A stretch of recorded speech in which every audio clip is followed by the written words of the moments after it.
बिस्मिल्लाहिर्रहमानिर्रहीम। कैसे हैं भैया आप लोग? रटना नहीं है, समझना है। Sindh text book board second year physics new book 2024, इसका चैप्टर नंबर 20 एसी सर्किट्स जो है उसका पार्ट हम 3 हम करने जा रहे हैं। कॉपी पेंसिल ले लीजिए, लेक्चर को नोट करना है और मुस्कुराते रहना है। पिछला पार्ट अगर आपने नहीं देखा तो ऊपर देखिए, लिंक शो हो जाएगा, ठीक है। हर वीडियो के अंदर यही सिस्टम है। और अगला पार्ट देखना है तो वीडियो के लास्ट में इसी स्क्रीन के ऊपर जो है आपको अगला पार्ट भी जो है वो मिल जाएगा। बाकी प्लेलिस्ट में चले जाएं तो मसला ही हल हो जाएगा। प्लेलिस्ट कहाँ से मिलेगी? इसी स्क्रीन के नीचे आप देखें, आपको लोगो नज़र आ रहा होगा, रटना नहीं समझना है, उस पर क्लिक करें आप, प्लेलिस्ट पेज खुल जाएगा। वहाँ देखें प्लेलिस्ट का ऑप्शन है, प्लेलिस्ट में जाइए और जो है वो सारी प्लेलिस्ट आ जाएंगी। आपकी 12 फिज़िक्स की प्लेलिस्ट पड़ी होगी, उसमें चले जाइए। पिछली सारी वीडियोस पूरी तरतीब से उस प्लेलिस्ट में मौजूद हैं। इसके अलावा 12 केमिस्ट्री तो मैं कंप्लीट बना के ऑलरेडी अपलोड कर ही चुका हूँ। बहरहाल अब आगे चलते हैं। मैंने डेटा कलेक्ट किया मुख्तलिफ़ कॉलेजेस से और जो है एकेडमीज़, ट्यूशन सेंटर्स वग़ैरह, जहाँ इस न्यू बुक को लेके, क्योंकि अभी तक तो इसका PDF भी मेरे ख़्याल वेबसाइट पर आया नहीं है, ठीक है। सोशल मीडिया पे तो ये PDF चल रहा है और मेरे पास भी यही PDF है, जिससे मैं अभी तक 5 चैप्टर जो है वो बना चुका हूँ। 15, 16, 17, 18, 19 और ये छठा चैप्टर जो है वो चल रहा है। तो जो मैंने डेटा कलेक्ट किया तकरीबन सब ओवरऑल अगर देखें तो दूसरे तीसरे चैप्टर से आगे कहानी अभी तक पहुंची नहीं है। आप भी समझ रहे होंगे मेरी बात को, क्योंकि आप मेरी वीडियो देख रहे हैं तो आपको अंदाज़ा होगा इस बात का कि कॉलेजेस में, एकेडमीज़ में, ट्यूशन सेंटर्स वगैरह में भी इस न्यू बुक को लेके दूसरा तीसरा चैप्टर, इससे आगे की कहानी नहीं हुई है। और आप ये वीडियोस देखने वाले अल्हम्दुलिल्लाह अगर कंसिस्टेंसी के साथ वीडियोस देख रहे हैं तो आप अंदाज़ा कर लीजिए कि आप 3-3 चैप्टर आगे हैं। पता है कहाँ? पूरे सिंध में, पूरे सिंध में, पूरे सिंध में। तो ये मुझे आप लोगों को बताना था। इसका फ़ायदा आपको क्या मिलेगा? आपका वक्त बचेगा, क्योंकि सेकंड ईयर है ना, सेकंड ईयर है। इसके बाद आपका एंट्री टेस्ट है और इस टाइम पीरियड के अंदर सबसे अहम तरीन चीज़ है आपका वक्त। आपका वक्त बचेगा। बहुत एडवांस जो है चलने का मकसद यही है। बहरहाल यहाँ पर चलते हैं। ये 4 जो आपको लिखा हुआ नज़र आ रहा है, तो क्योंकि 3 सीरीज़ चल रही हैं, ये मैट्रिक पाकिस्तान स्टडी है। चैप्टर नंबर 3 है constitutional development in Islamic Republic of Pakistan, तो ये पार्ट उसके हैं। ये पार्ट 5 चैप्टर नंबर 1 जो है मैट्रिक केमिस्ट्री, केमिकल इक्विलिब्रियम, उसका है। और ये पार्ट 3 सेकेंड ईयर फिज़िक्स का है, chapter number 20 alternating current circuits. अब आज का जो हमारा टॉपिक है ना, वो अल्टरनेटिंग करंट थ्रू रेसिस्टर है। इसमें फेज़र डायग्राम को भी डिस्कस करेंगे। लेकिन पिछली 2 वीडियोस के अंदर भी जिस चीज़ के ऊपर मैंने ज़्यादा एम्फेसाइज़ किया है वो है ये वेव फॉर्म। वेव फॉर्म कह लें आप, या फिर आप इसको सिंपली वेव कह लें। ये वाली वेव, ये जो है, कि आपने इसको ही समझना है। यही वेव है जो रिप्रेजेंट कर रही है अल्टरनेटिंग करंट को भी, यही वेव है जो रिप्रेजेंट कर रही है वोल्टेज को भी, यही वेव है जो पावर को रिप्रेजेंट कर रही है। मतलब ये कि ये पूरे की पूरी वेव जो है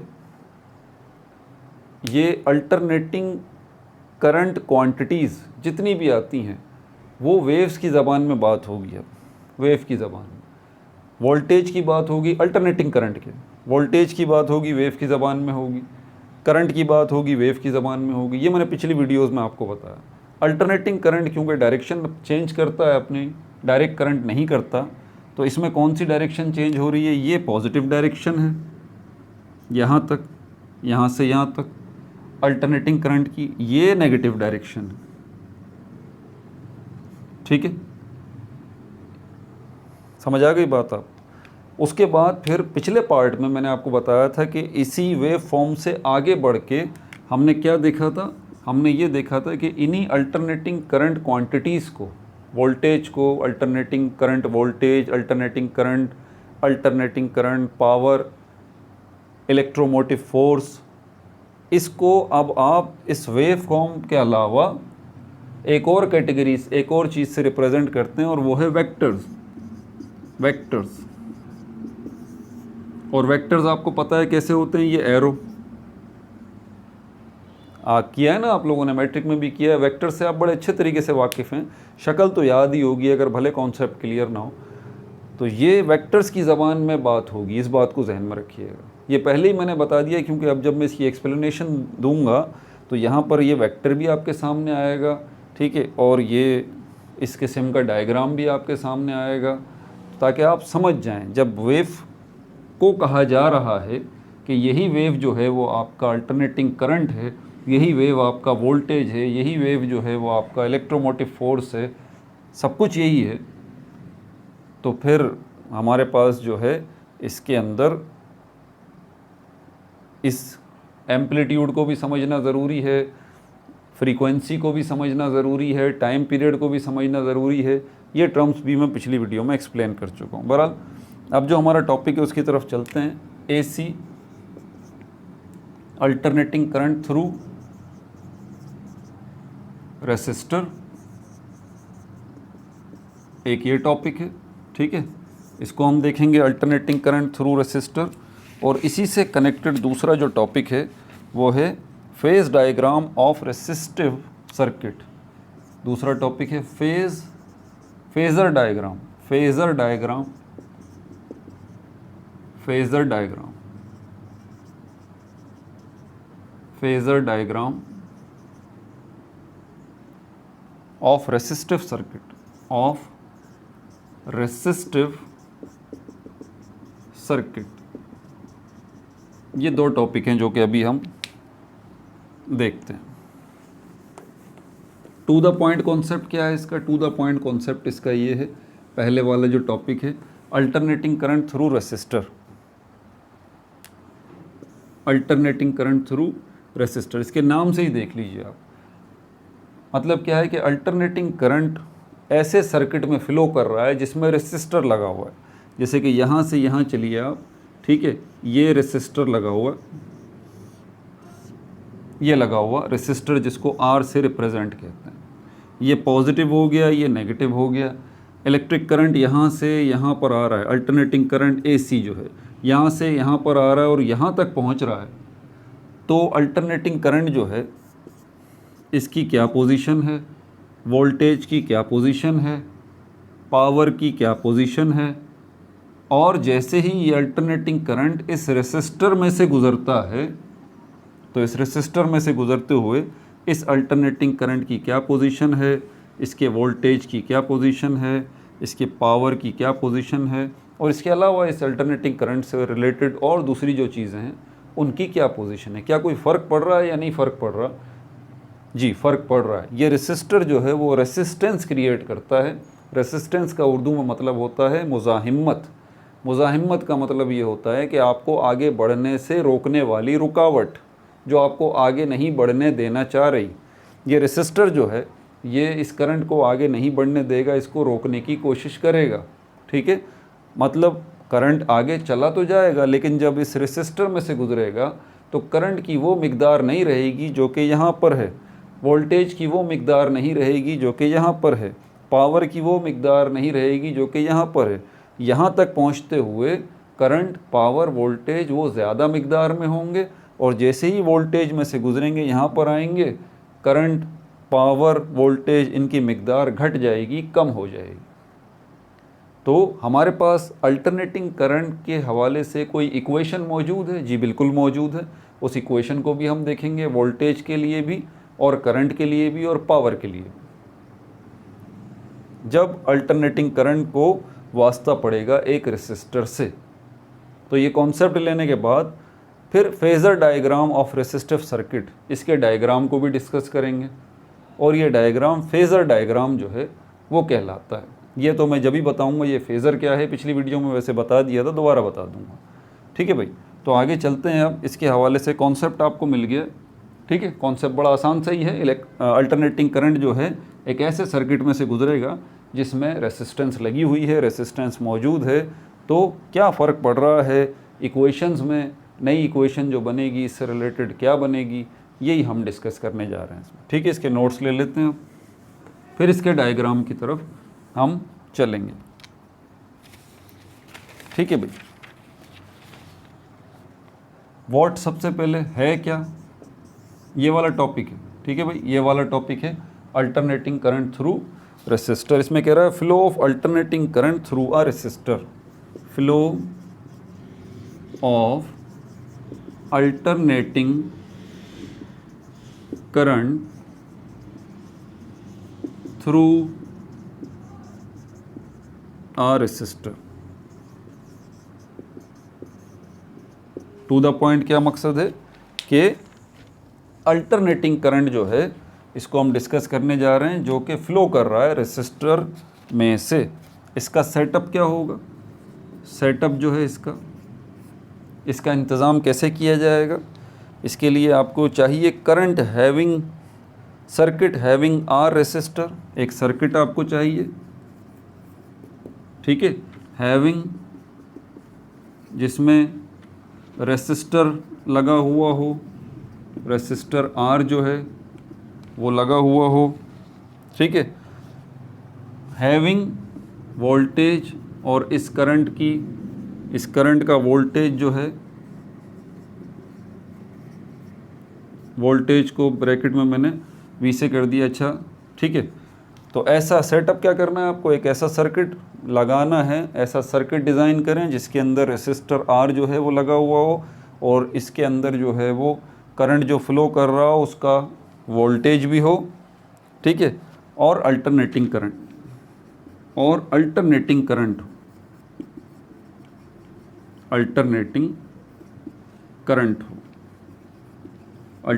करंट हो, ये कैपिटल आई से मैंने इसको रिप्रेजेंट कर दिया। तो ये सेटअप आपने कर लिया, जो अभी मैंने डायग्राम भी बना के दिखाया था, ये लीजिए, ये बन गया बस।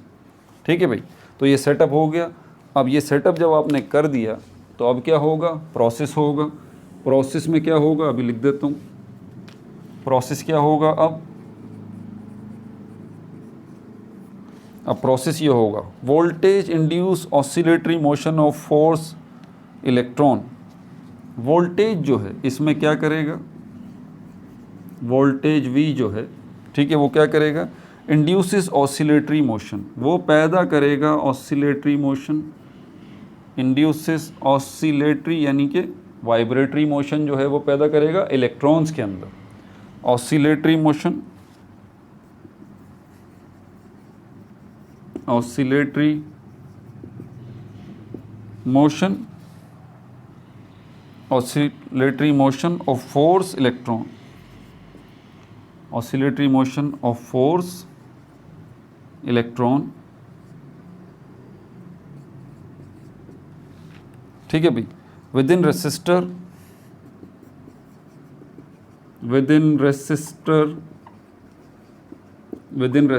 आर, वो जो रेसिस्टर लगा हुआ है उसके अंदर, ठीक है, उसकी बात कर रहे हैं, रेसिस्टर के बाहर की बात नहीं, रेसिस्टर के अंदर क्या मामलात हैं।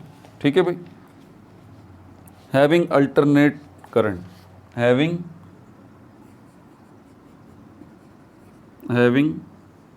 Alternate current.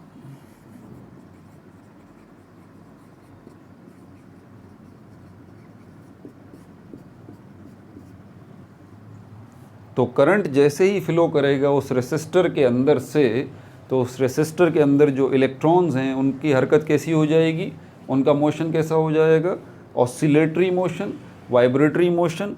ठीक है ना, ये उसने बात की है जैसे ही। और ये काम कौन करेगा, वोल्टेज करेगा, वही वोल्टेज। अब ये वोल्टेज भाई पिछली वीडियो में मैं काफ़ी समझा चुका हूँ, वोल्टेज या इलेक्ट्रोमोटिव फोर्स इसके बारे में। ठीक है, और ये कहाँ पर होगा, वोल्टेज कहाँ पर ये होगा, कौन से वोल्टेज की बात हो रही है, voltage across resistor, voltage across resistor. ये वोल्टेज उस वोल्टेज की बात हो रही है जो कि रेसिस्टर में से गुज़र रहा है, पूरे की बात नहीं हो रही, पूरे की बात नहीं हो रही। ये जो रेसिस्टर लगा हुआ है इसमें से जो वोल्टेज गुज़र रहा है वो इसमें जो इलेक्ट्रॉन्स मौजूद हैं उनके ऊपर क्या लगा रहा है, फोर्स लगा रहा है, जिससे इलेक्ट्रॉन्स जो हैं वो ऑसिलेटरी मोशन जो है वो अचीव कर रहे हैं। ठीक है भाई। अब यहाँ पर जब रेसिस्टेंस की बात हो तो ओम्स लॉ की बात ना हो, ये तो हो नहीं सकता, क्योंकि ओम्स लॉ ही तो असल में रेसिस्टेंस की बात करता है। तो यहाँ पर अब हम इसकी डेरिवेशन की तरफ चलेंगे। फार्मूला इसका छोटा सा, डेरिवेशन नहीं है, छोटा सा फार्मूला है, वही बता देता हूँ आपको। ओम्स लॉ, अच्छा पहले ये इसकी बात कर लें। ये जो voltage across resistor expressed as, ये मैं जुमला लिखना भूल गया था, सॉरी, एक्सप्रेस्ड एज, ये जो वोल्टेज गुजरेगा इस रेसिस्टर में से एक्सप्रेस्ड एज, इसको इस फॉर्मूले से रिप्रेजेंट करेंगे। V बराबर है V naught sine omega theta, sign omega T. इस फॉर्मूले की मदद से आप जो है voltage across resistor find out कर सकते हैं, यानी कि वो वोल्टेज जो कि रेसिस्टर में से पास हो रहा है उसको इस फॉर्मूले की मदद से आप कैलकुलेट कर सकते हैं। अब यहाँ पर ओम लॉ का यूज़ करेंगे। Now using Ohm law, now using Ohm's law, Ohm's law को अगर हम इस्तेमाल करें तो ओम्स लॉ का फॉर्मूला इसके बराबर है, I बराबर है V upon R, put value of R, put value of V, ये रहा। V किसके बराबर है, V नॉट साइन ओमेगा, तो यहाँ पर हो जाएगा I is equal to, V की जगह पर आ जाएगा V naught sine omega T upon R। ठीक है भाई। अब देखें वोल्टेज इसके बराबर है, ठीक है, और इसी वोल्टेज को हमें कहाँ लेके आना है, उस फॉर्मूले के अंदर लेके आना है जिसमें रेसिस्टर मौजूद है, जिसमें वोल्टेज भी मौजूद है। लेकिन ये वोल्टेज जो है वो आम तौर पर वो ओवरऑल रेसिस्टेंस को मेजर करने के लिए इस्तेमाल किया जाता है। यहाँ पर ये जो लगा हुआ है, ये स्पेशली जो हमने रेसिस्टर लगाया हुआ है जिसके अंदर हम ये जानना चाहते हैं, और ये अल्टरनेटिंग करंट से रिलेटेड है, इसके अंदर ये वोल्टेज इसके बराबर होगा। ठीक है, तो इसीलिए हमने V की जगह पर इसको रखा है, ये आ गया यहाँ पर। तो अब एक ही जगह पर आ चुके हैं।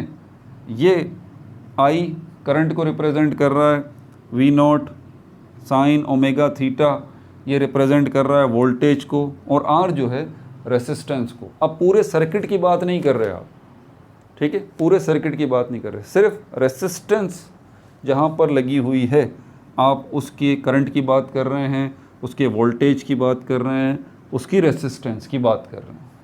ठीक है भाई।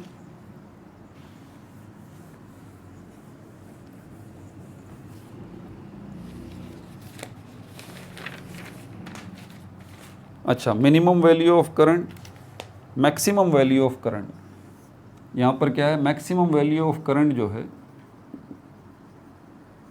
मैक्सिमम वैल्यू ऑफ करंट, अब ये कहाँ पर होगी maximum value of current? Definitely ये रेसिस्टर के बाहर होगी, क्योंकि जैसे ही करंट रेसिस्टर में इन होगा तो करंट की वैल्यू गिर जाएगी ना। तो मैक्सिमम वैल्यू ऑफ करंट कब होगी? When, maximum value of current कब होगी? वैन, जब साइन ओमेगा टी जो है इसकी वैल्यू 1 के बराबर होगी, इसकी वैल्यू 1 के बराबर होगी, नोट कर लीजिए। मैक्सिमम वैल्यू ऑफ करंट जो है कब मिलेगी आपको? जब साइन ओमेगा टी जो है वो 1 के बराबर होगी। देखें इसमें और डिटेल है, इसमें मज़ीद डेरिवेशन भी है, इसमें मज़ीद बातें भी हैं, लेकिन क्योंकि मैं महदूद हूँ आपकी बुक की हद तक, जो आपकी नई बुक आई है, इसीलिए मैं खुल के कोई बात कर नहीं सकता, वरना बहुत तवील बात हो जाएगी, फिर बहुत तवील बात हो जाएगी। इसीलिए जितना आपकी बुक के अंदर मटेरियल दिया हुआ है, जितना उतने बताया है, उतना मैं आपको साथ साथ बता रहा हूँ बस। ठीक है भाई, नोट करते रहिए। ये भी हो गया। अब इसका कंक्लूजन निकाल लेते हैं। कंक्लूजन, फिर phasor diagram of resistive circuit की तरफ चलेंगे। कंक्लूजन, कंक्लूजन, कंक्लूजन मतलब नतीजा। अप्लाइड वोल्टेज V, जो भी आप वोल्टेज अप्लाई कर रहे हैं, applied voltage V and current I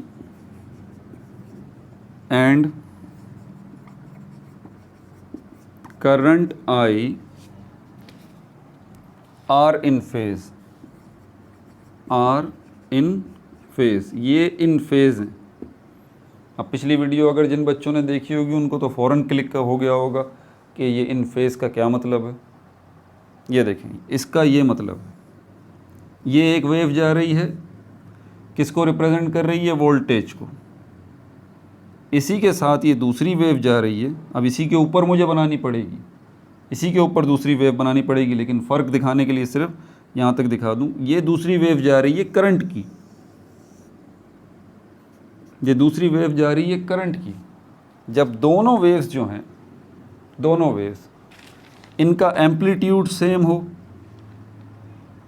तो ये दोनों वेव्स हमारी क्या कहलाती हैं कि ये दोनों वेव्स जो हैं वो इन फेज़ हैं। क्या है ये? इन फेज़ हैं। जब दोनों वेव्स जो हैं, यानी कि मैं कहूँ इसको दूसरे लफ्ज़ों में कुछ और भी कह सकता हूँ मैं, अभी पहला मतलब समझ लीजिए, जब दोनों वेव्स का एम्पलीट्यूड जो है वो सेम हो। और पता है एम्पलीट्यूड सेम कब होता है? जब ये वेव्स चलती हुई आ रही होती हैं तो एक साथ पहुंचती हैं। देखें अभी ये वेव यहाँ तक पहुंची है ना, अब ये दोनों वेव्स को मैं एक साथ बनाता हुआ लेके आऊँ तो ये यहाँ तक और ये दूसरी वेव यहाँ तक एक साथ पहुंची है। जब एक साथ जो है वो पहुंचती हैं दोनों वेव्स, तो हम दोनों वेव्स को कहते हैं कि क्या है? ये इन फेज़ हैं, इन फेज़ हैं, या फेज़ इन भी इसको कहा जाता है, इन फेज़ भी कहा जाता है। एक वेव किसको रिप्रेजेंट कर रही है? वोल्टेज को। दूसरी वेव किसको रिप्रेजेंट कर रही है? करंट को।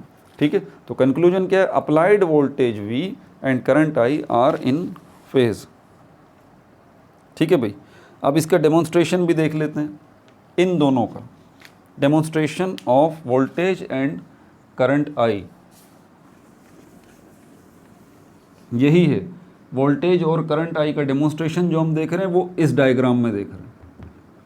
क्या कहा मैंने? अभी ये जो हमने वोल्टेज और करंट का रिलेशनशिप निकाला है कि ये इन फेज़ हैं या फेज़ इन हैं, इसको हम डायग्राम में अभी देखते हैं, इसी ताल्लुक़ को।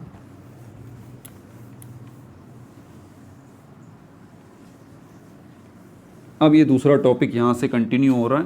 कौन सा? Phasor diagram, phasor diagram of resistive circuit. Resistive circuit तो आप समझ गए, ऐसा सर्किट जिसमें रेसिस्टेंस लगी हुई है। ठीक है, डायग्राम भी आप समझ गए कि डायग्राम कुछ इस किस्म का होता है ना, जिसमें एक्स एक्सिस होता है, वाई एक्सिस होता है, ये डायग्राम हो गया। ये फेज़र क्या है?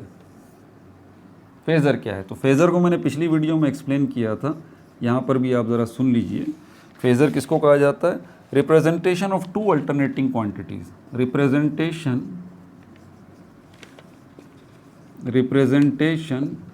ऑफ टू अल्टरनेटिंग क्वांटिटी, वो क्वांटिटी जो अल्टरनेटिंग करंट से ताल्लुक़ रखती है। Representation of two alternating quantities, representation of two alternating quantities as vectors, as vectors, vectors की शक्ल में। दैट इज़ जैसा कि वोल्टेज एंड करंट, ये वोल्टेज और करंट क्या हैं? ये दोनों अल्टरनेटिंग क्वांटिटीज़ हैं, क्योंकि इस वोल्टेज और इस करंट का ताल्लुक़ किससे? अल्टरनेटिंग करंट से। ठीक है भाई, तो ये वोल्टेज और करंट अल्टरनेटिंग क्वांटिटी हैं और इस वोल्टेज और करंट को हम वेक्टर्स की शक्ल में रिप्रेजेंट करेंगे। इसलिए अब ये वोल्टेज और ये करंट जो है, इसको हम क्या कहेंगे कि ये क्या है? ये फेज़र्स हैं। ये क्या है? ये फेज़र्स हैं। और एक और ख़ास बात, एक और ख़ास बात, they must be in phase, they must be in phase. इन दोनों को इन फेज़ भी होना चाहिए। देखें, इन फेज़ मैंने अभी बताया, सेम टाइम पर ये वेव है वोल्टेज को रिप्रेजेंट कर रही है, इसी के साथ ये दूसरी वेव जो है सेम टाइम पे दोनों चलती हुई आ रही है। एक वेव जो है वोल्टेज को रिप्रेजेंट कर रही है, दूसरी वेव करंट को रिप्रेजेंट कर रही है। सेम टाइम में पहुंच रही हैं अपने अपने पीक पॉइंट पे, ये दोनों वेव्स सेम टाइम पे। तो ये दोनों वेव्स क्या हैं, ये इन फेज़ हैं, दोनों की दोनों वेव। तो यहाँ पर हम जब कहेंगे कि वोल्टेज और करंट को हम किस में रिप्रेजेंट कर रहे हैं, वेक्टर्स में। तो वेक्टर्स में तो ऐसी कोई डायग्राम वेव की नहीं होती भाई, होती है? आपने देखी, याद करें, नहीं। वेक्टर का टॉपिक आपने पढ़ा है, ऐसी कोई वेव देखी थी आपने? नहीं। तो यहाँ पर अगर ऐसी कोई डायग्राम है जिसमें वेक्टर्स का यूज़ हो रहा है तो ऑब्वियस सी बात है फिर इसके अंदर वेव का तो काम नहीं है। लेकिन आप याद करें, मैंने पहले ही बताया था कि अल्टरनेटिंग करंट को हम वेव फॉर्म की शक्ल में रिप्रेजेंट कर रहे हैं, और इससे अगला मरहला क्या है कि वेव फॉर्म से आगे हम इसको किस में रिप्रेजेंट कर रहे हैं, वेक्टर्स में रिप्रेजेंट कर रहे हैं। तो यहाँ पर ये बात जहन में रखिएगा कि अगर आप वेक्टर्स की शक्ल में भी रिप्रेजेंट कर रहे हैं, आप वेक्टर्स की शक्ल में भी रिप्रेजेंट कर रहे हैं इन दो अल्टरनेटिंग क्वांटिटीज़ को, तो ये दो अल्टरनेटिंग क्वांटिटीज़ तब ही फेजर्स कहलाएंगी जब ये दोनों अल्टरनेटिंग क्वांटिटीज़ इन फेज होंगी वेव फॉर्म की शक्ल में। क्या कहा मैंने, वेव फॉर्म की शक्ल में। इन दोनों को वेव फॉर्म की शक्ल में होना ज़रूरी है पहले, फिर भले आप इसको वेक्टर की शक्ल में रिप्रेजेंट कर दें। एक को जैसे कि ये करंट हो गया और इसी के साथ ये दूसरा वेक्टर जो आ गया, ये वोल्टेज आ गया, ये वोल्टेज आ गया, ये करंट हो गया, ये वोल्टेज आ गया। तो यहाँ इस डायग्राम में ये जो दो वेक्टर आपको नज़र आ रहे हैं, ये दोनों वेक्टर क्या हैं, इन फेज।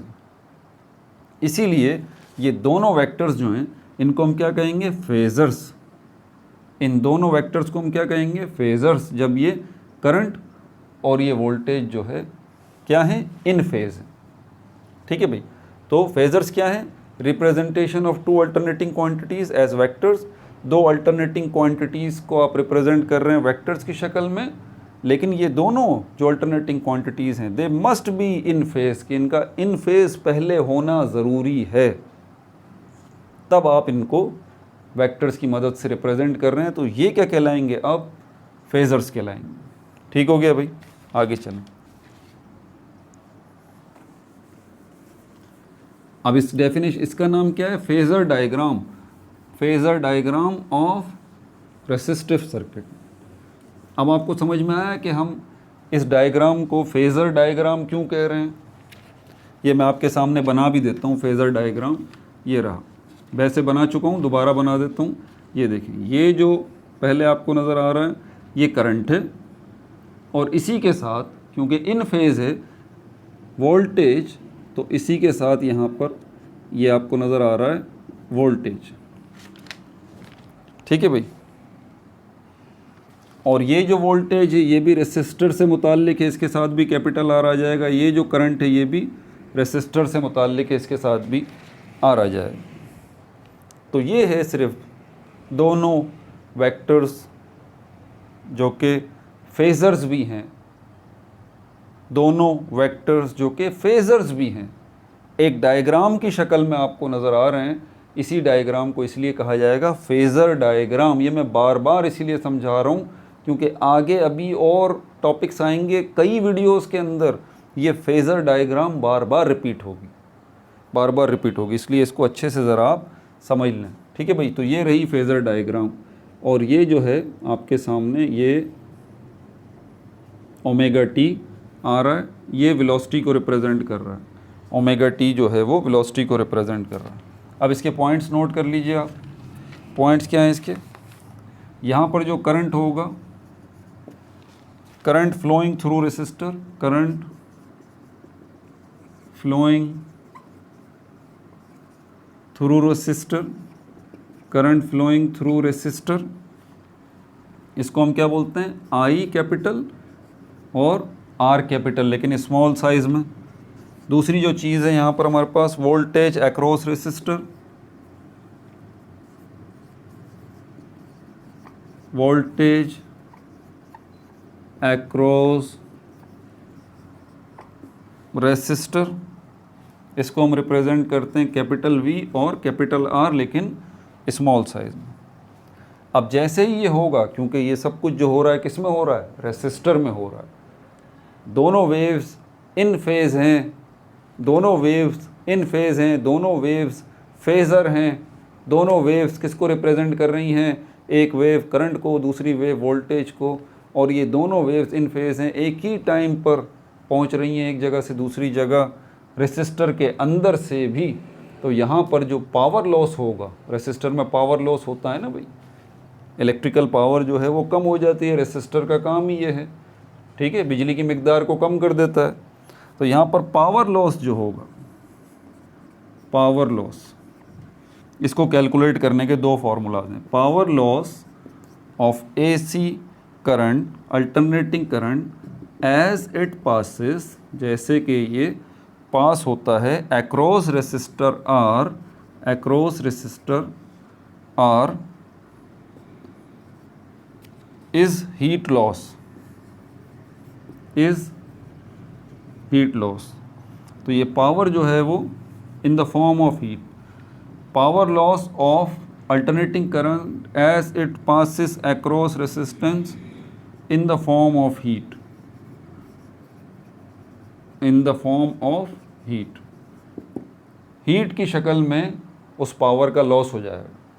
पावर का जो लॉस होगा, इलेक्ट्रिकल करंट का जो लॉस होगा, वोल्टेज का जो लॉस होगा, किस शक्ल में होगा, हीट की शक्ल में। उस रेसिस्टर से हीट निकलेगी, ठीक है भाई, क्योंकि रेसिस्टर यहाँ से यहाँ तक है। तो आप ये जानना चाहते हैं कि यार यहाँ पर कौन सा कितना पावर लॉस है, मैं इस जगह पे जानना चाहता हूँ, एक ख़ास स्पॉट पे मैं जानना चाहता हूँ, इस रेसिस्टर के यहाँ पर जो है वो पावर लॉस क्या है। तो इस पावर लॉस को हम कहते हैं इंस्टेंटेनियस पावर। क्या कहते हैं, instantaneous power in resistor. Heading डाल दें, instantaneous power in resistor, in resistor, resistor के अंदर किसी ख़ास पॉइंट पर आप जो है वो जानना चाहते हैं पावर की पोजीशन, तो हम इसको कहते हैं इंस्टेंटेनियस पावर इन रेसिस्टर। और इसका जो फॉर्मूले हैं वो दो हैं। P जो है वो बराबर है I square R, I square R, और P जो है वो बराबर है VRMS, VRMS और IRMS। ठीक है भाई, ये दो फार्मूलाज हैं, और लिख के लिख लें, ये पावर लॉस के फार्मूलाज हैं। ठीक है भाई, ये टॉपिक तमाम हुआ। अगला जो टॉपिक है ये AC थ्रू कैपेसिटर, इसको हम डिस्कस करेंगे अगली वीडियो के अंदर। अपना बहुत ज़्यादा ख्याल रखिएगा। No like no subscribe, only share.